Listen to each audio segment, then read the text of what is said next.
Bonjour à toutes et à tous, bienvenue et merci d'être présents pour ce webinaire consacré à un sujet essentiel, le maintien de l'emploi des salariés atteints de maladies invalidantes. Ce rendez-vous a donc pour objectif de vous apporter des repères clairs sur l'impact de ces pathologies sur l'activité professionnelle, les dispositifs que l'employeur peut mobiliser et les avantages concrets liés au statut de bénéficiaire de l'obligation d'emploi. C'est un thème encore trop souvent méconnu alors qu'il concerne un nombre croissant d'organisations et de salariés. Nous avons la chance d'être accompagnés aujourd'hui par Claire Nutz, consultante spécialiste du handicap, qui va vous apporter un éclairage à la fois juridique, concret et opérationnel. Donc je vous laisse entre de bonnes mains. Nous nous retrouvons à la fin de la présentation pour la session de questions-réponses afin d'échanger ensemble et de répondre aux points que vous souhaitez approfondir. Je vous laisse la main, la parole et à tout à l'heure. Merci beaucoup, Wendy. Alors, j'espère que tout le monde voilà, m'entend bien. Merci à vous, participants, hein, d'être là aujourd'hui, d'accorder 1 heure de votre temps à cette thématique absolument passionnante. Alors, 1 heure, ça passe vite, donc on va essayer d'être très concis.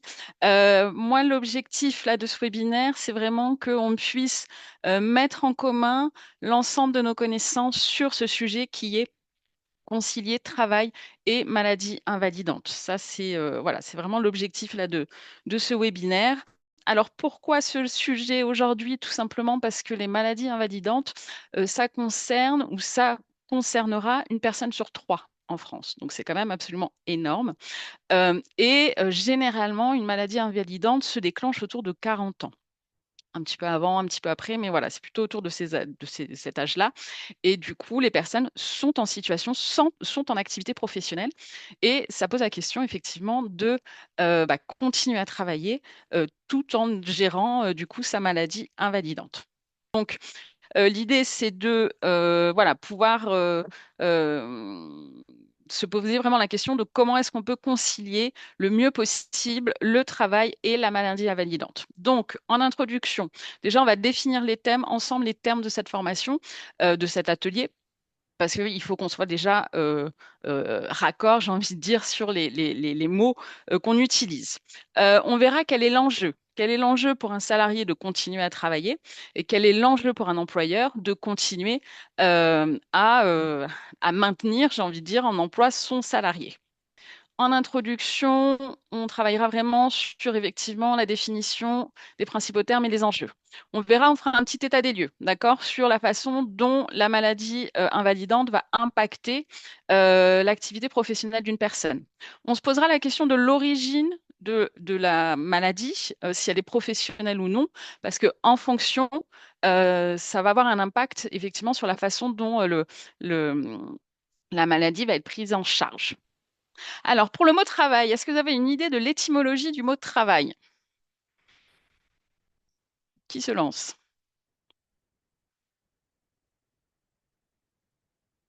Une petite idée. Des fois, on a... Alors, labor, oui, tout à fait, Nathalie. Effectivement, c'est une des racines, ça donnait laborieux. Et il y a un autre, souvent on me parle d'un instrument, le tripalium, oui, Nicolas, tout à fait, le tripalium qui est un objet de torture. Donc, le travail sur la première, en tout cas l'une des étymologies qui a été trouvée par les linguistes, c'est l'idée de voilà que ce mot vient de tripalium, qui est un objet de torture et donc de souffrance, de douleur. Voilà, ça pose un cadre. D'autres linguistes se sont dit, oui, mais non, en fait, tripalium, travail, on est quand même très loin. Du coup, ils ont proposé deux autres étymologies. Donc, la première, c'est trab, qui veut dire poutre. Et donc, il y a l'idée, c'est par exemple le mot entraver vient de trab. Voilà, donc sur le travail, il y a ces 3 étymologies. Euh, et ça, c'est important effectivement de les connaître. Et donc, la définition Larousse du travail. Donc, à votre avis, dans quel sens aujourd'hui, quand on parle de travail là dans ce webinaire, comment vous pourriez en un mot ou deux le définir?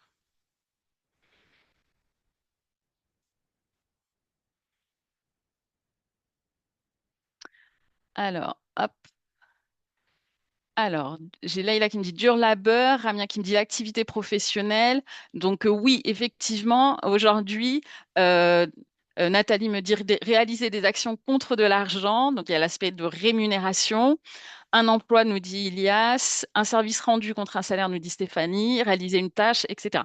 Donc oui, le travail aujourd'hui, pour notre activité du jour, on va retenir la deuxième définition hein, du Larousse. Il faut savoir, il y en a quand même 14. Donc le travail est un mot qui a beaucoup, beaucoup de définitions. Et là, on retiendra la deuxième définition qui est l'activité professionnelle régulière et rémunérée, comme vous me l'avez dit dans le chat. Troisième mot, donc maladie. Est-ce que quelqu'un a une idée de l'étymologie de maladie? C'est pas forcément évident. Alors Marie-Laure nous parle pour le travail hein, d'accomplissement social. Donc ça, on verra qu'effectivement, l'étymologie est assez euh, une perception assez négative entre guillemets du travail. Et on verra que le travail, c'est aussi effectivement un accomplissement social. Donc la maladie vient du latin mal habitus, qui veut dire mauvais état. Si on prend la définition du Larousse, le Larousse nous dit que la maladie, c'est une altération de la santé et en synonyme, elle propose le mot affection. Donc souvent, vous allez voir quand on parle de maladie invalidante, soit vous entendrez parler de maladie invalidante, de maladie chronique, d'affection de longue durée. Il y a plusieurs termes en fait qui existent, qui sont utilisés de façon similaire. Il y a des petites nuances, mais on pourrait y passer la journée dessus. Donc, on va rester sur le terme de maladie invalidante. Et l'idée de la maladie, donc on va définir le mot invalidant déjà. Euh, Qu'est-ce que, Gania, oui, nous dit contrainte de santé, qu'est-ce que le mot invalidant pour vous, qu'est-ce qu'il signifie?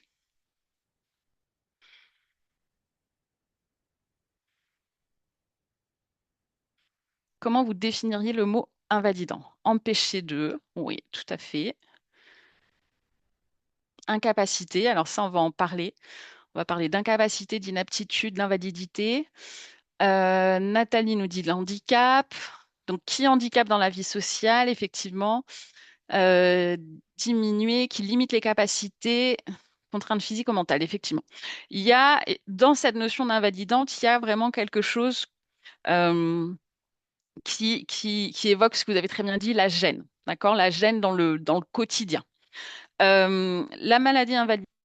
Si je reprends le dictionnaire Larousse nous dit que invalidant, ça vient du latin invalidus, qui signifie faible, impuissant. Et le Larousse nous dit invalidant se dit de quelqu'un qu'une infirmité rend incapable d'activité. Alors, on va voir aujourd'hui justement que grâce au progrès de la médecine, bien évidemment, les problèmes de santé aujourd'hui peuvent effectivement impacter l'activité professionnelle, mais euh, permettent aux personnes de vivre de façon voilà, la plus optimale possible en fonction de leur situation. Donc, par rapport déjà à ces mots, concilier travail, maladie invalidante, euh, donc maladie invalidante, hein, on va le résumer en disant que c'est un trouble de santé qui souvent effectivement évolue dans le temps, euh, qui nécessite des soins assez important, assez conséquent et qui vraiment a un impact très important sur le quotidien de la personne. Donc, par rapport à cette étymologie, pourquoi je vous ai proposé aujourd'hui de travailler sur l'étymologie? Qu'est-ce que ça dit de ces mots? Quelle image ça vous donne du mot, par exemple, travail et maladie invalidante?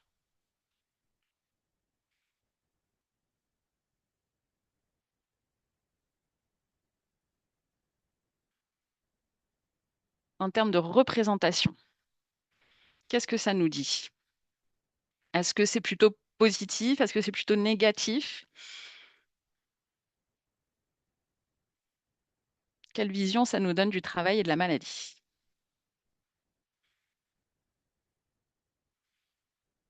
Alors, Nathalie nous dit difficulté. Rania nous parle de compatibilité, Gaïa nous parle d'incompatibilité. Donc là, on pourrait effectivement avoir un débat. Marie-Laure nous parle de protocole d'égalité. Avec une problématique. Alors, oui, Laïla nous dit effectivement, on doit effectuer une action rémunérée, donc le travail, hein, et c'est là toute la problématique aujourd'hui. On l'a vu, le travail, euh, la notion même de travail contient cette idée de contrainte, de résistance. Donc, ça veut dire que pour travailler, ça nécessite quand même un effort. Et ce qu'on nous dit, c'est que d'un autre côté, la maladie invalidante, ça vient affecter la vie quotidienne. Et donc, c'est voilà, comment rendre compatible le travail avec une maladie qui, effectivement, ne nous permet pas d'être toujours au top de notre forme. Donc, effectivement, Ilias nous parle de qualité de vie, on va en reparler. Donc, en tout cas, ce qu'il faut bien comprendre déjà, c'est que c'est quand même des notions qui sont quand même connotées assez négativement. Et ça, c'est important parce que justement, on sait que en France, il y a, donc ça, c'est les derniers chiffres de la GFIP, il y a environ 23% de la population qui est en âge de travailler, qui a une maladie chronique ou un trouble de santé invalide, enfin durable, mais que seulement 3,9 millions de personnes considèrent avoir un handicap, ce qui représente 9% de la population en âge de travailler. Donc il y a un vrai écart entre les personnes qui ont une maladie invalidante et les personnes qui considèrent être en situation de handicap. Et ça, c'est notamment lié à la représentation qu'on a du handicap en France. Quel, voilà, là, comme ça, à votre avis, quelle est la vision en France du handicap? Alors, Nicolas nous dit héritage de représentation ancienne, plutôt négative, moins sensible à des principes d'inclusion. Effectivement, c'est vrai que les mots hein, ont toute leur importance et on voit que la représentation qu'on pouvait avoir de la maladie ou du travail aussi sont assez, assez négatives à l'origine. Leïla nous parle de tabou, oui, de problématiques pour l'inclusion et de freins pour l'entreprise. Et Ilias nous parle de réduction des capacités. Oui, alors ce qu'il faut bien comprendre aujourd'hui, c'est que la représentation du handicap, grâce aux personnes qui militent, hein, notamment dans des associations pour les personnes en situation de handicap, euh, ils sont, voilà, la représentation est en train de bouger. C'est-à-dire que pendant très longtemps, le handicap a été vu comme l'état de santé. C'était une altération de la santé, hein, et le handicap était vraiment lié à cet état médical, d'accord? Donc souvent d'ailleurs on disait un handicapé, ce qui un sourd, un aveugle, ce qui est problématique puisque du coup le handicap devient la personne. On ne voit plus la personne qu'il y a derrière cet handicap. Aujourd'hui, on se rend, enfin voilà, on, on a fait bouger les choses et aujourd'hui, le handicap résulte de trois grands données, entre guillemets, qui sont en interaction. Donc, il y a effectivement l'état de santé de la personne, donc l'altération de physique, cognitive, etc., de la personne. Mais il y a aussi l'environnement et il y a aussi les ressources personnelles. Vous prenez deux personnes, ici, là, aujourd'hui, il y a peut-être deux personnes qui ont la même maladie invalidante, mais qui ne vont pas, par exemple, la gérer de la même façon, parce que leurs ressources personnelles ne sont pas les mêmes. Et donc, aujourd'hui, on parle plutôt de personnes en situation de handicap, parce que finalement, c'est le fait que leur environnement ne soit pas adapté qui fait qu'elles se retrouvent dans une situation de handicap. Donc, vous voyez, on a le handicap qui était d'abord collé à la personne, maintenant détermine plutôt l'environnement. Donc voilà, moi, j'ai vu passer beaucoup de fois le mot inclusion, et là c'est toute la problématique du jour. C'est effectivement comment faire de notre monde, du monde du travail, un monde plus inclusif, qui prenne en compte les besoins de chacun, de tous, et que voilà, les personnes qui soient en bonne santé ne soient plus considérées comme la norme, et qu'il y ait vraiment une prise en compte de tous les individus, de toutes les singularités, je dirais. Gania me dit on cible plus de handicap visuel alors que le handicap existe mais non apparent. Alors, effectivement, il y a aussi cette notion de handicap visible et invisible. À votre avis, c'est quoi la proportion de handicap visible et de handicap invisible en pourcentage? Il y a combien c'est quoi la répartition?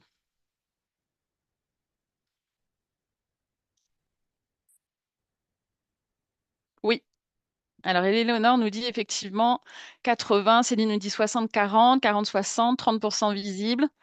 Euh, ouais, effectivement. Donc, on est bien sur 20% visible et 80% invisible. Et les maladies invalidantes sont la plupart du temps effectivement un handicap invisible, ce qui pose aussi un souci souvent de compréhension par l'entourage. C'est plus difficile effectivement à voir, donc c'est plus difficile voilà, à comprendre. Donc voilà, donc ça c'était en introduction la définition déjà des termes, parce que c'est important qu'on soit déjà d'accord sur le sujet et sur les termes qu'on utilise. Alors l'enjeu, c'est quoi l'enjeu pour le salarié de se maintenir en emploi? Qu'est-ce qui motive une personne qui a une maladie invalidante à rester en emploi,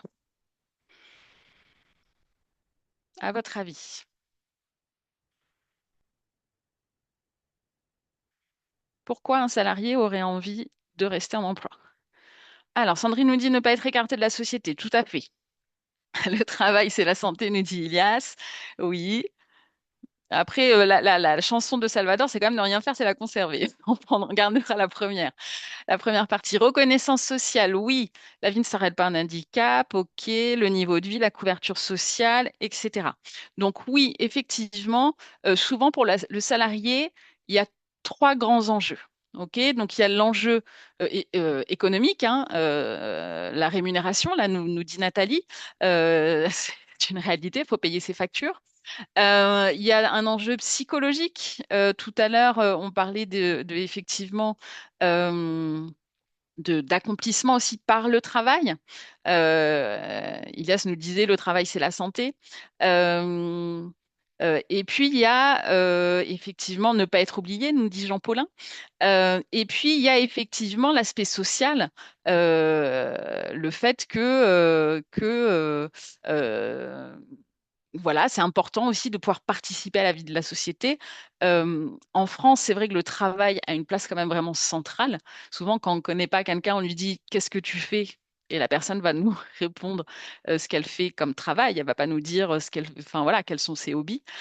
Donc, c'est vrai que voilà, le travail a vraiment une place centrale. Donc, c'est important aussi de pouvoir se réaliser par le travail quand, évidemment, il est exercé dans de bonnes conditions. Pour l'employeur, alors, quels sont l'enjeu? Quels sont les enjeux pour l'employeur de maintenir son salarié voilà, qui aurait une maladie invalidante, de le maintenir en emploi,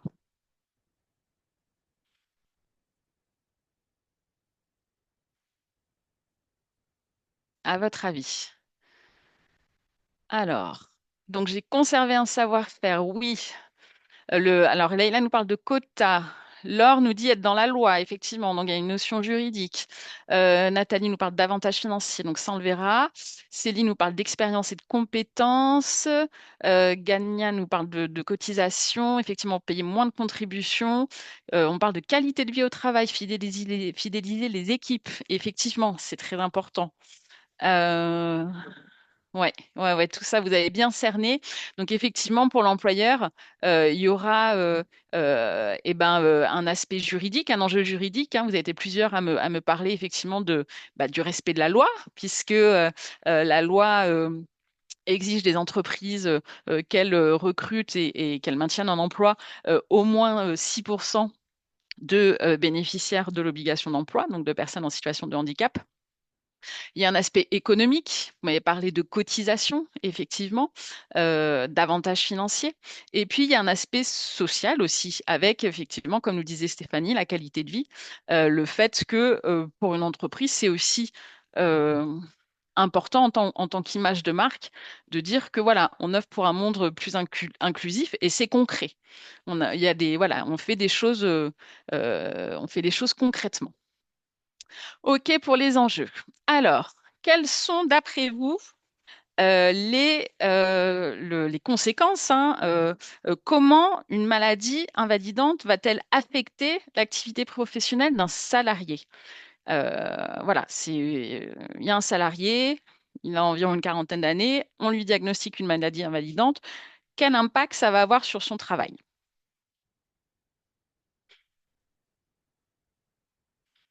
Alors, ralentissement de la production, difficulté de concentration, moins de rendement, de la fatigue. Oui, une adaptation de poste. Donc ça va être des solutions. Gagna, effectivement, tout à fait. Ça sera une des solutions à apporter. Le sentiment d'être hors jeu. Donc là, c'est effectivement très psychologique. Moins d'énergie, moins de concentration, un sentiment d'exclusion, des absences, effectivement, de l'inquiétude. Donc oui, oui, oui, c'est effectivement, c'est tout ça. C'est vrai que, alors, ce qu'il faut bien comprendre, c'est que une maladie invalidante, l'humain aime beaucoup catégoriser les choses. Voilà, on a besoin de mettre les choses ou les gens d'ailleurs hein, aussi dans des cases. Donc, il y a ce groupe-là. La loi de 2005 hein, parle de troubles de santé invalidants. Sauf que effectivement, est-ce que vous avez des exemples, par exemple, de troubles de santé invalidants, de maladies invalidantes? Donc effectivement, Ramia et Marguerite nous parlent de mal-être au travail et de discrimination, Marie-Laure aussi. Alors la sclérose en plaques, nous dit Nicolas, oui. Quoi d'autre? L'endométriose, oui, tout à fait. La neuropathie, le cancer, l'épilepsie, oui. Qu'est-ce qu'on a d'autre? La maladie de Crohn, le diabète, l'adrénome, les troubles du neurodéveloppement, la fibromyalgie, oui. Alors, c'est vrai que vous voyez, il y a tellement de maladies que ça serait impossible. On pourrait pas. La dépression, nous dit Elodie, tout à fait. Les maladies cardiovasculaires, nous dit Marguerite. Vous voyez qu'il y a tellement de maladies que ça serait impossible, en fait, de toutes les citer.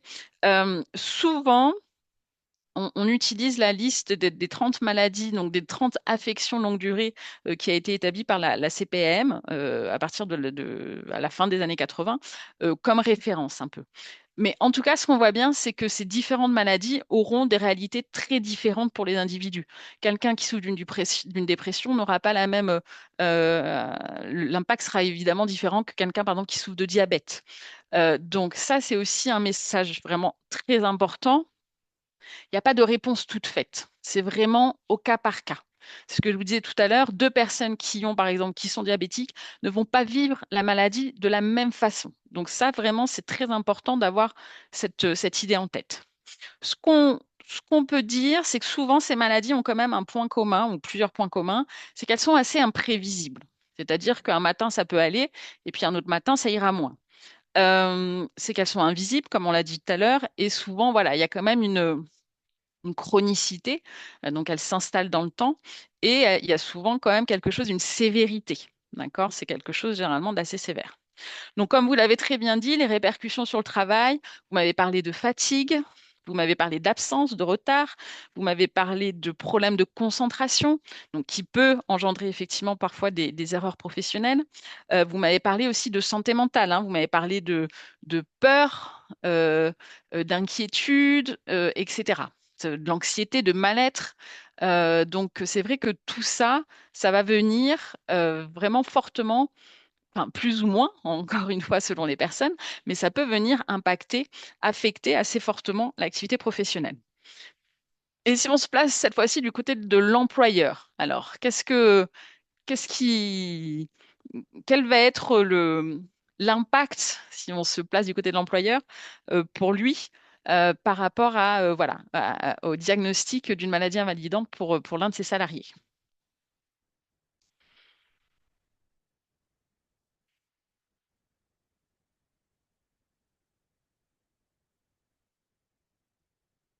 Alors, Nicolas me dit pas de certitude de pouvoir compter sur son agent. Oui, changement de poste, perte de ressources, reconversion, sécurité et vigilance. Oui, incertitude sur la fiabilité de la personne, malheureusement. Un coût et une gestion des absences. Oui, une perturbation des équipes, complètement.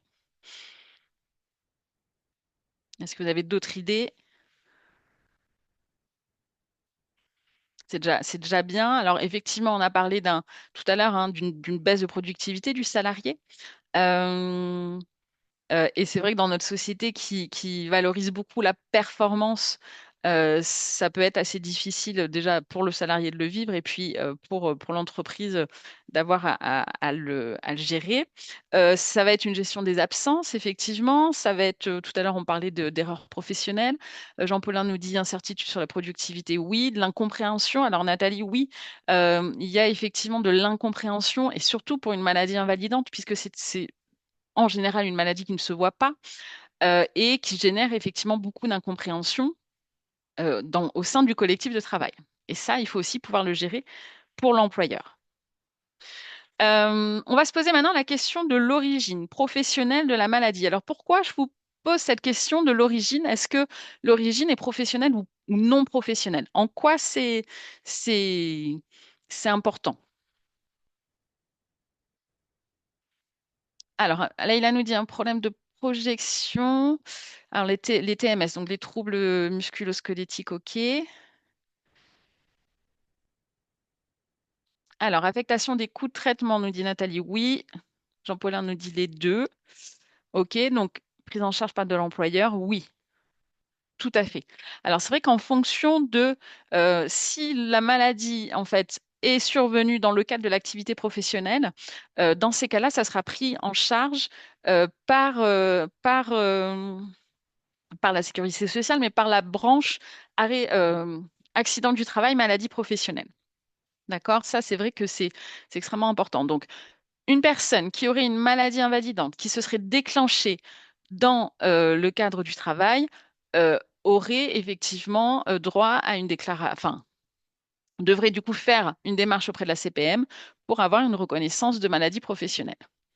Ilias nous dit pour prouver le lien avec la maladie et l'environnement. Alors oui, ça souvent, c'est ce qu'il y a quand même de plus difficile, euh, c'est voilà, de faire reconnaître l'existence voilà, d'un lien. Il parle de lien essentiel et direct entre la maladie du salarié et l'environnement. Donc ça, c'est pour le secteur privé, d'accord? Pour tous les personnes qui travaillent dans le secteur privé, il faudra effectivement passer par le médecin traitant et faire une demande de reconnaissance de maladie professionnelle. Et là, dans ces cas-là, on va parler d'incapacité. Souvent, il y a trois termes que vous allez retrouver régulièrement. C'est inaptitude, incapacité, invalidité. Donc, l'incapacité, c'est vraiment dans le cadre d'un accident du travail et d'une maladie professionnelle et c'est l'impossibilité de travailler ou d'effectuer certaines tâches de son emploi suite à un accident du travail ou une maladie pro. Et la sécurité sociale distingue effectivement temporaire partielle ou totale, incapacité temporaire partielle ou totale et incapacité permanente partielle ou totale. OK? Est-ce qu'il y a des personnes du secteur public? Est-ce que parmi vous, il y a des fonctionnaires ou des contractuels? Oui, là, il a. OK. Oui, ah bah oui. Ok, super. Donc vous êtes nombreux. Ok. Alors, pour le secteur public, effectivement, donc déjà, il y a trois fonctions publiques, hein, pour ceux qui le sauraient pas. Et puis, on va distinguer effectivement les fonctionnaires et les contractuels. Donc, pour les fonctionnaires, donc, dans la fonction publique, on distingue bien, et ça, c'est vrai que c'est quelque chose qu'il faut vraiment avoir à l'esprit. On va distinguer systématiquement la durée et l'intensité. C'est-à-dire qu'on va se demander, est-ce que la maladie professionnelle impacte enfin, mon activité de façon temporaire ou permanente? Et est-ce que, en termes d'intensité, est-ce que l'impact est partiel ou total. D'accord? Donc, pour les fonctionnaires qui, du coup, dans le cadre, encore une fois, de l'origine professionnelle de leur maladie, si l'impact est temporaire, ils vont pouvoir bénéficier du congé pour invalidité temporaire imputable au service, ou le CITIS, et ils auront droit à une allocation temporaire d'invalidité. Si l'impact est permanent, dans ces cas-là, ils pourront du coup soit partir en retraite anticipée, donc pour invalidité, et percevoir une pension d'invalidité imputable au service, ainsi qu'une rente viagère d'invalidité. Alors attention, tout ce que je vous dis là, évidemment, il y a des conditions. Voilà, donc il faut vraiment se renseigner. Moi, l'objectif là du webinaire, c'est que vous ayez une vue d'ensemble. Je ne peux pas aller dans les détails, hein, en 1 heure, c'est pas possible. Donc, c'est vraiment que vous ayez une vue d'ensemble et que vous puissiez aller chercher l'information après. En formation, évidemment, on va beaucoup plus loin dans les informations que je peux vous partager. Pour les contractuels temporaires, donc, ils auront droit à un congé donc, pour arrêt de travail ou maladie professionnelle et ils pourront percevoir les indemnités journalières de la sécurité sociale avec un complément maximum de rémunération, hein, par l'employeur de 3 mois. Et si le trouble est permanent, dans ces cas-là, soit un reclassement, quand c'est possible, ou un licenciement quand c'est impossible. Les contractuels, ça va dépendre aussi s'ils sont de droit privé, droit public. C'est assez, c'est assez, comment dire, c'est très pointu, donc voilà, je suis un peu obligée de passer rapidement. Pour tout ce qui est non professionnel, donc est-ce que vous savez quelqu'un qui aurait une maladie, le lien n'a pas été établi avec le travail et qui travaillerait dans le secteur privé? Qu'est-ce qu'il peut faire? Qu'est-ce qu'il peut demander auprès de la CPM? Est-ce que vous avez une idée?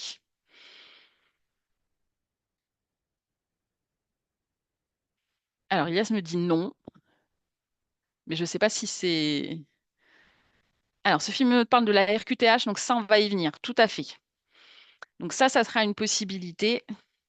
Mais non, sur la CPM, en fait, il y a deux branches. Il y a une branche accident du travail, maladie professionnelle, et c'est les entreprises qui cotisent directement. Et il y a une autre branche. Donc, Gagnan nous parle effectivement d'invalidité. Tout à fait. C'est exactement ça. Nathalie nous dit aussi une mise en invalidité. Tout à fait.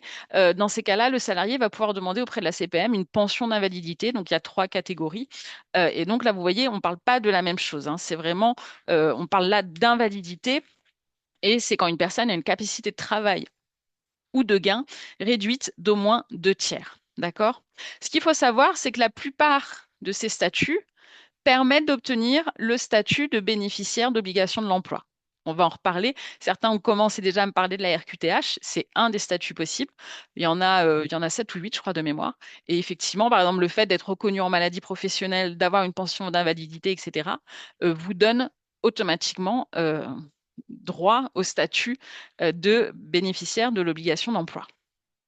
Donc pour le secteur public, pour les fonctionnaires, donc si l'impact est temporaire, dans ces cas-là, l'agent peut être mis, le fonctionnaire est mis en disponibilité, donc pour raison de santé, donc c'est maximum 3 ans. Il peut percevoir les indemnités journalières de sécurité sociale ou bien l'allocation d'invalidité temporaire. Si c'est permanent, il va être mis à la retraite anticipée pour invalidité s'il n'a pas pu être reclassé. D'accord? Il pourra demander une pension pour invalidité non imputable au service. Alors, ce qu'on voit quand même, c'est que on bénéficie quand même en France d'une protection sociale relativement importante. Alors, en fonction des situations, elle sera plus ou moins avantageuse, mais c'est vrai que dans chaque cas, finalement, il y a une solution qui est apportée. D'accord? Donc, ça, c'est intéressant. Alors, euh, Véronique me demande si on voit les questions. Je ne vous ai Je ne vous ai pas dans le chat. Enfin, moi, en tout cas, j'ai accès là. Je vois votre question. En tout cas, voilà, donc Daya est en train de répondre. Merci. On fera voilà, un petit temps de questions-réponses en fin de webinaire. Il nous reste pas beaucoup de temps, donc j'accélère. Donc, pour les agents contractuels, si c'est temporaire, ils ont droit à un congé sans traitement d'1 an avec une pension d'invalidité. Et si c'est permanent, encore une fois, reclassement et licenciement. Donc, ce qu'il faut bien comprendre, c'est qu'un employeur, quelle solution il a effectivement s'il souhaite maintenir son salarié en emploi? Par exemple, voilà, il peut le maintenir. Quelle solution il va avoir? Il va y en avoir deux. Quelle est la première solution qui va pouvoir être faite, qui va pouvoir être proposée aux salariés? Alors, Gagnon nous parle de reclassement, ça va être la deuxième solution, effectivement, reclasser sur un autre poste. Mais qu'est-ce qu'on va essayer de faire avant? Qu'est-ce que l'employeur va essayer de faire avant? Oui, Stéphanie nous parle d'adapter. Adapter le poste, tout à fait. Aménager le poste, effectivement. Est-ce que vous avez une idée des aménagements possibles? Alors, Ilias nous parle de demander, effectivement, tout ça se fait généralement avec la médecine du travail, hein. Donc, adapter le poste et le temps de travail, oui, réduire le temps de travail, effectivement, les horaires, le mobilier. avoir un emploi du temps aménagé. Effectivement, c'est vrai qu'il y a vraiment plein, plein, plein de solutions possibles. Donc, on parle d'ergonomie du travail. Là, on parle effectivement de télétravail. On va pouvoir mettre en place du télétravail. On va pouvoir adapter le poste. On va pouvoir adapter les missions. On va pouvoir adapter les horaires. On va pouvoir acheter, par exemple, du matériel spécialisé, enfin spécialisé, adapté, je préfère. Et donc, voilà, l'idée, ça va être l'employeur va devoir repenser vraiment son organisation, sa répartition du travail. Ce qui est bien, c'est qu'il implique la personne dans cette réflexion. Et si la personne est OK, il peut aussi communiquer auprès du collectif de travail. Tout à l'heure, on parlait d'incompréhension. C'est vrai que ça peut être aussi intéressant de communiquer. Après, encore une fois, chacun est libre de faire ce qu'il veut. C'est voilà, ça c'est vraiment aussi c'est très important. C'est il n'y a pas d'obligation, il y a aucune obligation. Chacun fait comme il le sent. Donc, le premier, effectivement, première solution, aménagement du poste de travail. Deuxième solution, on l'a dit tout à l'heure, le reclassement. Dans ces cas-là, voilà, par exemple, la médecine du travail déclare le salarié inapte à son poste. Et donc, dans ces cas-là, qu'est-ce qui va se passer sur le reclassement? Comment on va pouvoir procéder? Que vous avez une petite idée.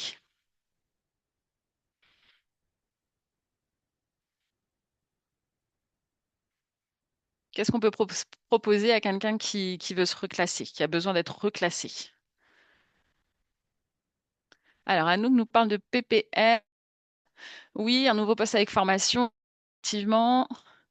Des formations, oui, ça va être du bilan de compétences aussi. Donc, effectivement, l'objectif, c'est de proposer un autre poste dans l'entreprise et donc de former éventuellement la personne. Vous voyez, Eric nous parle de bilan, tout à fait, bilan de compétences, proposer un nouveau poste dans le site ou un autre site dans le même groupe, tout à fait. La VAE, nous dit Gagna, effectivement, VAE, validation des acquis par l'expérience. Donc, vous voyez, il y a quand même plein de solutions possibles. Après, deuxième cas de figure, le salarié est déclaré inapte et en fait, l'impact sur son activité professionnelle est permanent. C'est-à-dire on peut pas le maintenir en emploi de suite, je veux dire. Donc, soit effectivement c'est temporaire et dans ces cas-là, la personne se met en arrêt de travail, soit c'est permanent et dans ces cas-là, la personne est soit mise à la retraite, notamment pour la fonction publique, ou bien licenciée pour inaptitude. Généralement, les employeurs n'arrivent pas à ce stade-là. Ça peut être, par exemple, un salarié qui n'est plus en capacité de travailler, par exemple, pour son entreprise. D'accord? Et dans ces cas-là, le reclassement est impossible dans l'entreprise. Voilà, c'est plus souvent à la demande du salarié. Alors, donc pour faire reconnaître sa maladie invalidante comme handicap, donc ça, ce qu'il faut savoir, c'est qu'effectivement, vous vous souvenez, est-ce que vous savez en quelle année la grande loi handicap hein, a été votée en France? Donc c'est la loi pour l'égalité des droits et des chances, la participation et la citoyenneté des personnes handicapées. Est-ce que vous savez en quelle année a été votée cette loi? Oui, 2005, nous dit Éléonore, tout à fait. Donc ça fait 20 ans, hein? Oui, Stéphanie. Oui, tout à fait, Stéphanie, Sabrina, 2005, tout à fait. Donc ça fait un petit moment que cette loi existe et c'est vrai qu'elle permet, cette loi, elle a élargi notamment le statut de bénéficiaire de l'obligation d'emploi. OK? Alors, déjà, on va travailler un petit peu rapidement sur les freins. Souvent, les personnes qui sont concernées, qui ont une maladie invalidante, peuvent être freinées euh, voilà, alors, pour être tout à fait transparente, j'ai une maladie, quand mon médecin traitant m'a dit, mais demandez une reconnaissance en situation une RQTH, je lui dis, mais ça va, je ne suis pas handicapée. Parce que souvent, dans l'esprit des gens, le handicap, c'est le handicap moteur, une personne, effectivement, en fauteuil roulant. C'est souvent quand on demande à quelqu'un d'imaginer dans sa tête une personne en situation de handicap, dans 8 cas sur 10, les personnes visualisent une personne en fauteuil roulant. Donc, c'est vrai qu'il y a une réticence et qui s'explique notamment, c'est là où je fais le lien avec l'étymologie des mots, par le fait que le mot maladie et invalidante sont quand même assez négatifs et que voilà, les personnes pourraient être freinées à demander cette reconnaissance. Est-ce qu'il y aurait d'autres freins? Est-ce que vous auriez une idée? Qu'est-ce qui pourrait freiner les personnes à demander la reconnaissance de leur handicap? La lourdeur administrative, oui, tout à fait. La démarche compliquée, oui, tout à fait, Anouk, oui. Le regard de l'employeur. Il peut y avoir des craintes. La question de la confidentialité, le jugement, ouais. Oui, la difficulté pour un emprunt, c'est vrai qu'en fonction effectivement des situations, c'est très difficile d'emprunter et c'est absolument pas normal d'ailleurs. Il y a encore un peu de chemin pour un monde plus inclusif. Oui, en tout cas, très clairement, alors, soit il y a une méconnaissance déjà, méconnaissance des droits. Ok, les personnes peuvent très bien ne pas savoir qu'un trouble de santé invalidant est reconnu comme étant une situation de handicap. Soit, effectivement, il peut avoir une peur, hein, une peur d'être le jugement, nous dit Sabrina, une peur d'être jugé, une peur d'être rejeté, une peur d'être stigmatisé, et puis aussi une peur d'être discriminé aussi. On sait que malheureusement, la loi existe, mais que malheureusement, la discrimination reste encore assez forte, enfin, très forte, je dirais, pour les personnes en situation de handicap. Auprès de qui? Alors, on va se concentrer juste sur la RQTH, d'accord, pour l'instant, parce que souvent, c'est quand même le statut le plus, enfin, le plus commun, entre guillemets, aux bénéficiaires de l'obligation d'emploi. Auprès de qui on demande la RQTH? À qui doit-on s'adresser? Oui, la MDPH. OK.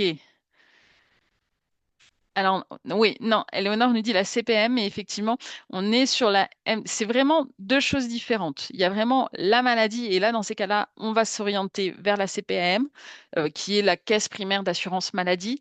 Et il y a le fait ensuite de faire reconnaître sa maladie comme handicap. Et là, dans ces cas-là, on s'adressera à la MDPH, qui est la maison départementale des personnes handicapées. Ilias me dit CPM ou MSA, effectivement, ça va dépendre de votre employeur, pour qui vous travaillez. Donc, vraiment, ça, c'est deux choses vraiment très distinctes. C'est-à-dire qu'on peut tout à fait avoir une maladie invalidante et demander, pardon, une pension d'invalidité, ce qui d'ailleurs enfin, voilà, imaginons la demande, elle n'est pas, elle vous est pas autorisée. Dans ces cas-là, vous n'aurez pas le statut de bénéficiaire d'obligation d'emploi. C'est vraiment, voilà, deux choses différentes. En tout cas, oui, donc c'est la MDPH. Il faut avoir plus de 16 ans, être en situation de handicap. Souvent, elle est donnée, la RQTH, pour une période qui va de 1 à 10 ans, ou bien sans limitation de durée si effectivement le handicap est définitif, entre guillemets. Et puis, c'est vrai que ce statut de bénéficiaire d'obligation d'emploi ouvre pas mal de droits. Est-ce que vous êtes au courant? Est-ce que vous connaissez les droits qui sont liés, les avantages, hein, entre guillemets, on va parler d'avantages, qui sont liés à ce statut? Qu'est-ce que ça peut, le fait de faire reconnaître votre maladie comme handicap, qu'est-ce que ça ouvre comme droit? Alors, Gagna nous parle de la carte stationnement. Oui, donc ça, c'est auprès de la MDPH, tout à fait. Stéphanie nous parle de l'AAH, donc l'allocation adulte handicapé, donc qui va être validée par la MDPH et qui sera versée par la CAF. Elias nous parle de réduction de billets de transport, de carte prioritaire, donc on est beaucoup sur la mobilité. OK. Est-ce que vous avez d'autres dans la sphère professionnelle? Donc, Céline nous parle de réduction de temps pour la retraite. Oui, tout à fait. Un abondement CPF, tout à fait. Davantage de droit à la formation. Alors, Marie-Laure, elle me dit, avoir minimum 55 ans, ça, Ah, c'est pour la retraite, je pense. Oui, tout à fait. Parce que sinon, c'est 16 ans, hein. Christine nous parle de sécurisation de l'emploi, de titularisation, Alexandre. Anouk nous parle d'aménagement de poste de travail et effectivement, possibilité de travailler dans une entreprise adaptée. Tout à fait. Donc, souvent, donc vous m'avez dit aménagement du poste de travail, ça c'est la première chose. Il faut savoir aussi que en tant que bénéficiaire de l'obligation d'emploi, vous avez un suivi médical renforcé par rapport aux autres salariés par la médecine du travail. Il y a les aménagements d'horaire dont on a parlé tout à l'heure. On a parlé du départ à la retraite, tout à fait. Le temps partiel de plein droit, c'est-à-dire que voilà, c'est c'est difficile de travailler à temps plein, vous pouvez demander un temps partiel et normalement, il est censé vous être autorisé. Pour les personnes qui travaillent dans la fonction publique, priorité sur les mutations, détachements mises à disposition. Il peut aussi avoir Oui, Elodie nous dit plus de télétravail, complètement. Normalement, le télétravail est facilité. Et vous avez aussi un accompagnement par Cap Emploi, mais aussi des aides via la GESFIP et le FIP. Alors, Eric me dit des avantages pour l'employeur. Évidemment. Et c'est la suite. Évidemment. Alors, euh, il faut distinguer secteur privé, secteur public. C'est qui l'organisme pour le secteur privé qui va pouvoir donner des aides, proposer des aides? Auprès de qui l'employeur peut-il se retourner? Alors, Stéphanie nous dit la CAF. Non, je ne pense pas à cet organisme. Oui, Gagna nous dit la GFIP. Oui, tout à fait. Christine aussi, effectivement. Charlène nous parle de Cap Emploi. Cap Emploi, c'est grosso modo le France Travail pour les personnes en situation de handicap. Donc, la GFIP, c'est l'organisme qui collecte en fait les cotisations des employeurs du privé et qui redistribue ensuite aux employeurs qui auraient besoin effectivement d'une aide financière. Euh, Est-ce que vous avez une idée des aides possibles? Alors, Marguerite, oui, on va venir après avec le FIP, mais oui, oui, tout à fait. Alors, les aides possibles, j'avance un petit peu. Donc, financement de matériel, nous dit Stéphanie, oui, tout à fait. Donc, ça va être tout ce qui va être aide à l'aménagement du poste de travail. OK? Et ça va être, effectivement, Stéphanie nous parle aussi de formation. Gania nous parle d'achat de matériel. Donc, ça va être tout ce qui est aide à l'évolution professionnelle d'un salarié. Et donc, on va financer notamment un accompagnement du salarié, un financement de transport, nous dit Christine, un accompagnement par exemple du manager, du salarié pour une sensibilisation auprès du handicap. On va par exemple aussi financer des actions de sensibilisation. On parlait tout à l'heure de l'incompréhension qui peut être, voilà, qui peut arriver. Qui peut exister et donc du coup il y aura des actions de sensibilisation à mener. Et donc c'est l'idée, c'est vraiment effectivement d'essayer de faire changer les représentations. Ilias nous parle d'aide pour la formation des bilans. Tout à fait. Alors, Marguerite nous avait dit tout à l'heure pour le secteur public, là, c'est effectivement le FIP. Alors, le FIP, il propose à peu près les mêmes aides. C'est un peu plus, enfin, c'est organisé de façon différente. Vous avez sur les sites des deux, vous avez le catalogue, entre guillemets, des aides, d'accord, disponibles. Donc, n'hésitez pas surtout à aller y faire un tour. Et donc, le FIP, comme la GFIP, ça va être une aide à l'aménagement du poste de travail. C'est beaucoup plus développé chez le FIP. Ça sera l'étude de poste, une aide à l'adaptation du poste, une aide au tutorat d'accompagnement et des dispositifs d'accompagnement pour l'emploi des personnes en situation de handicap. Il y aura aussi des aides à la formation et des aides pour sensibiliser, former et communiquer sur le handicap. D'accord? L'objectif étant de rendre effectivement le monde du travail plus inclusif. Donc, en conclusion, je dirais qu'effectivement, pour le salarié, on a vu un certain nombre de droits, le salarié qui choisirait, mais encore une fois, il n'y a pas d'obligation, attention. Et c'est comme, vous pouvez très bien, par exemple, demander la RQTH et ne pas en parler à votre employeur. Ou bien vous pouvez dire j'ai une RQTH sans effectivement parler de votre maladie. Ça, c'est tout à fait possible. En tout cas, l'objectif pour l'avantage global pour le salarié, c'est de vivre finalement dans un environnement qui sera plus inclusif parce qu'il aura des aides et un accompagnement, etc. Et que ça lui permettra de mieux concilier travail, maladie invalidante. Et pour l'employeur, on l'a dit tout à l'heure, il y a le respect de la loi, déjà, c'est important. Ça lui permettra de respecter effectivement la loi, d'éviter les pénalités, si jamais il n'a pas les 6% de recrutement de bénéficiaires de l'obligation d'emploi. Et puis, on a vu un certain nombre d'aides financières. Donc, ça, c'est effectivement important. Et enfin, voilà, l'image aussi d'une organisation du travail inclusive. Et ça, c'est extrêmement important. Voilà, écoutez, je vous remercie. On a tenu le timing. Alors, est-ce que vous avez enfin voilà, on a encore 2, 3 minutes peut-être pour quelques questions, si vous avez des questions. Alors, Claire, j'en Oui, Daya. profite justement, puisque Oui, j'ai isolé une question, c'était oui. celle de Véronique Lanvin. Elle nous demandait euh, pourquoi rester en emploi lorsqu'on est en arrêt depuis plusieurs années, donc non indemnisé. Alors, pourquoi rester en emploi quand on est en arrêt depuis plusieurs années non indemnisé? Oui, c'était OK. sa question. Ah bah là, le problème, c'est que c'est très personnel. Enfin, ça dépendra vraiment de. Je pourrais. Enfin, ça sera compliqué pour moi de répondre à ces questions parce que euh, moi, comme ça, j'aurais tendance à vous dire, bah oui, effectivement, il faut peut-être mieux pas. Moi, par exemple, voilà, dans mon cas, c'est vrai que j'ai fait le choix de quitter mon entreprise. Après, parce qu'on a été plusieurs personnes à tomber malades de mon équipe de travail, d'autres personnes ont fait le choix de rester dans l'entreprise. Voilà, c'est très individuel. Je peux pas apporter de réponse de réponse précise à ça. Alors. Parfait. Merci beaucoup. Alors, j'ai d'autres questions. Merci Daya, j'ai d'autres questions. Oui, à partir de Sandrine. Alors, donc Juliette, donc je vous partage le PowerPoint. Alors, je suis désolée, il a été un peu coupé. Euh, Sandrine, effectivement, comment convaincre des cadres sur l'intérêt de se faire reconnaître avec handicapé? Bah, c'est vrai qu'il y a toute une action de sensibilisation, hein, d'une manière générale, et pas que les cadres, je dirais. Et donc, il peut y avoir des aides, hein, justement, pour financer des actions de sensibilisation. Euh, Parce que, voilà, on se rend compte qu'il y a quand même beaucoup d'avantages pour compenser, justement, c'est le droit à la compensation, hein, du handicap. Nathalie, je ne suis pas d'accord, le salarié a l'obligation de donner des informations nécessaires à sa bonne gestion administrative et sécuritaire dans l'entreprise. Euh, Alors, je sais pas c'est par rapport à quelque chose que j'ai dit avant, donc je sais pas trop Nathalie, mais c'est pas, il n'y a pas de souci, on peut ne, ne pas être d'accord.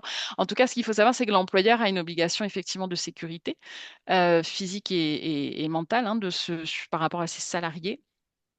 Normalement, enfin, c'est par rapport peut-être à la confidentialité est-ce qu'on dit qu'on a une RQTH ou pas, est-ce qu'on parle de sa maladie ou pas. Normalement, on n'est pas censé, un salarié a tout à fait le droit de ne pas donner d'informations sur son état de santé. Donc, parce que ça pourrait être source de discrimination. Donc, c'est vraiment chacun fait comme il veut, j'ai envie de dire. Euh, Chacun fait comme il le sent, mais normalement, il n'y a pas d'obligation. Ramia, pour bénéficier des différents aménagements, l'agent a-t-il l'obligation de remettre à son employeur un justificatif? Alors oui, c'est pour ça qu'en fait, les aides ne sont possibles que si vous avez le statut de bénéficiaire de l'obligation d'emploi. Donc, si vous ne l'avez pas, toutes ces aides-là ne sont pas disponibles. Donc, c'est pour ça que c'est dommage de demander une RQTH et de ne pas en informer l'employeur, parce que du coup, ça le prive des aides. Quel impact de la maladie invalidante sur le départ en retraite? Alors là, Céline, on pourrait faire encore une heure de webinaire, donc je vous laisse regarder sur Internet. Il y a beaucoup d'informations, mais voilà, il y a vraiment énormément d'informations et n'hésitez pas peut-être à vous renseigner aussi auprès de votre caisse de retraite. Si une maladie professionnelle vient s'ajouter à une situation de handicap, comment monter le dossier? Alors, c'est deux choses différentes, Nicolas. Soit effectivement, il y a vraiment, normalement le fait d'avoir une reconnaissance de maladie professionnelle vous permet d'avoir le statut de bénéficiaire d'obligation d'emploi. Vous n'êtes pas obligé d'avoir la RQTH. Dans ces cas-là, vous êtes automatiquement bénéficiaire de l'obligation d'emploi. Souvent, voilà, les gens, en fait, quand on parle de bénéficiaire de l'obligation d'emploi, on pense RQTH, alors qu'en fait, il y a plein d'autres situations qui ouvrent à ce statut. Si un agent a un aménagement d'horaire, cela veut-il dire qu'il ne peut pas faire la totalité des heures? Sans perte financière. Alors non, Christine, normalement, l'aménagement d'horaire, ça peut être, voilà, par exemple, un agent doit faire des traitements le matin, et ben, il sera autorisé à arriver plus tard. Mais par contre, il faut qu'il fasse ses heures. Il sera payé en fonction du nombre d'heures qui est réalisé. Le salarié aussi, donc, il doit donner les infos. Alors ça, c'est Nathalie, je pense que c'était par rapport à la question d'avant. Existe-t-il des aides lors de la mise en place d'une politique RSE dans une entreprise. Alors ça va dépendre effectivement de chaque convention collective. Chaque entreprise, des entreprises sont très avancées sur cette question-là et d'autres pas du tout. Donc je vous inviterai à aller effectivement consulter les organes, enfin en tout cas les services, hein, qui pourraient vous renseigner par rapport à votre organisation du travail, que vous soyez dans le secteur privé ou public. Quel impact la maladie invalidante sur le départ en retraite? Donc ça, on l'a vu et car lourdeur administrative de l'établissement du dossier MDPH. Alors oui, je sais, c'est un peu lourd, surtout si on n'aime pas trop la paperasse, mais normalement, de mémoire, en fonction, alors c'est vraiment ça à vérifier, hein, mais je crois qu'il y a un départ anticipé à 55 ans si, si, en cas de maladie professionnelle. Euh, c'est assez, Céline, c'est assez complexe ce sujet de la retraite. Je voudrais pas vous dire d'erreur. Donc n'hésitez pas à aller chercher sur Internet. Ramia qui me dit merci, merci à vous. Sandrine, j'ai demandé une aide pour aménager le poste de travail. On m'a répondu qu'il fallait faire cela à l'embauche. Non, pas du tout. Enfin, excusez-moi, Sandrine, mais non. Alors ça, c'est justement, c'est ce que je vous ai dit dans le webinaire. Une maladie invalidante est évolutive. Donc, donc évidemment que l'aménagement du poste pourra se faire à n'importe quel moment du contrat et devra être revu régulièrement. Eric, merci pour cette présentation et votre travail de préparation. OK, des travailleurs sociaux, de plus en plus touchés par le traumatisme vicariant. OK. Ça, bah, Merci Eric pour cette information. OK. Oui, c'est OK. Merci Jean-Paulin. Christine, des autorisations d'absence sur la journée pour se rendre à un examen médical. Alors, là, il faudrait voir avec vos RH, Christine. Je sais qu'il y a des... Je sais que dans le privé, ça peut se faire en fonction, encore une fois, des conventions collectives. Dans le service public, franchement, il faudrait voir avec vos RH si c'est possible. N- Normalement, enfin, s'il y a une reconnaissance effectivement de travailleurs en situation de handicap, je pense qu'il y aurait une possibilité, mais voilà, à voir généralement dans le secteur public, il y a toujours un référent, enfin souvent, référent handicap et maintien en emploi, donc ça peut peut-être être aussi un interlocuteur, pardon, à contacter. Stéphanie, le salarié qui souhaite passer en temps partiel en cas d'une maladie invalidante a-t-il une aide pour compléter son salaire? Alors, ça dépendra, Stéphanie, de votre statut. Est-ce que vous êtes privé, public? Euh, voilà, ça dépendra de est-ce que la maladie a été reconnue comme handicap ou pas. Après, il y a la prime d'activité effectivement de la CAF. Il y a la pension d'invalidité si vous êtes dans le secteur privé. Enfin, il y a beaucoup, ça dépendra vraiment de votre situation. Et c'est ce qu'on a vu en fait dans le webinaire. Euh, il existe à peu près des solutions pour chaque cas. Mais du coup, voilà, n'hésitez pas à aller contacter les organismes concernés. Alors Céline nous dit oui, sur Internet, il y a tout et rien avec des infos contradictoires. Ok, bah, je vous invite Céline peut-être à faire une formation pour avoir effectivement des informations plus poussées. Élodie, auriez-vous des conseils pour la mise en place d'une politique handicap?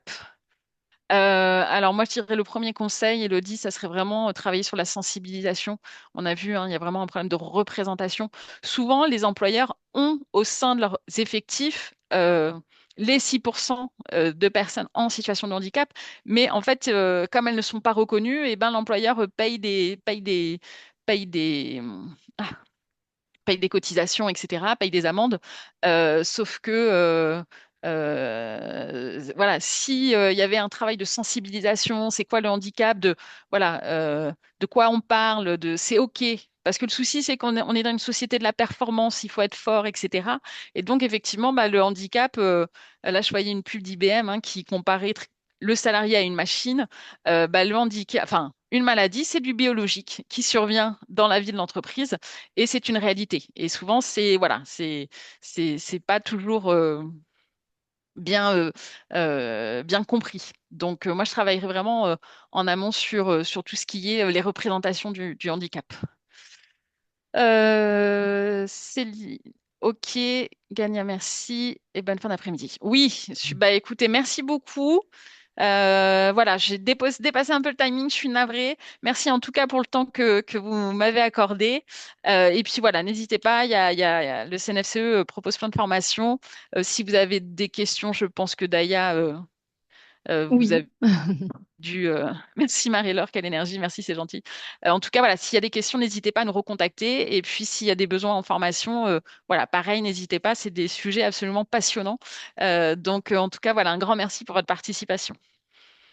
Je précise que le webinaire sera rediffusé hein, en replay et sera aussi disponible sur notre chaîne YouTube pour être vu et revu. Voilà. Donc, merci beaucoup à tous d'avoir suivi ce séminaire et à bientôt par mail. Merci, Laïa. Bonne fin de journée à Merci. tous.